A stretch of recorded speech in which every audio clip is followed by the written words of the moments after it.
సుబ్బు సుబ్బు ఎక్కడ? నేను సుబ్బు ఫ్రెండ్ని. ఓ పెద్దవాళ్ళకి ఫుడ్ ప్యాకెట్స్ ఇద్దామని కార్ ఆపితే వీళ్ళని ఏడిపిస్తున్నారు. నాన్నకి ఫోన్ చేద్దామని చూస్తే నాది సుబ్బు ఫోన్ ఎక్స్చేంజ్ అయిపోయింది. Okay okay I leave, you guys carry on. Bye. Bye.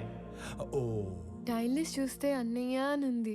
అన్నయ్య అయితే ఏ ప్రాబ్లం నుంచి అయినా సేవ్ చేస్తాడని నేనే మెసేజ్ చేశాను. అన్నయ్య ప్రాబ్లంలో ఉన్నా అని మెసేజ్ చేస్తుంది భయ్యా. భయ్యా ఈ పాపకి నాకు ఎలాంటి సంబంధం లేదు, కానివ్వండి. అలా అంటారేంటి? దానికి నాకు ఎలాంటి సంబంధం లేదు. మీ ఇష్టం. వెళ్ళిపోతారేంటి? మరి నువ్వేంటి, నీ హైట్ ఏంటి, నీ ఫిజిక్ ఏంటి, నీ కలర్ ఏంటి, అసలు నువ్వు నన్ను అన్నయ్య అనొచ్చా? ఆ మాటకు వస్తే నువ్వు ఈ ప్రపంచంలో ఎవరైనా అన్నయ్య అనొచ్చా? అందుకని వదిలేసి వెళ్ళిపోతారా? నువ్వు అదే నంబర్ నుంచి బంగారం నేను చాలా ప్రాబ్లమ్స్ లో ఉన్నాను, వచ్చి నన్ను సేవ్ చేయవా అని మెసేజ్ పెట్టి ఇదే లొకేషన్ మళ్ళీ పెట్టు, అప్పుడు ఆలోచిస్తాను. హలో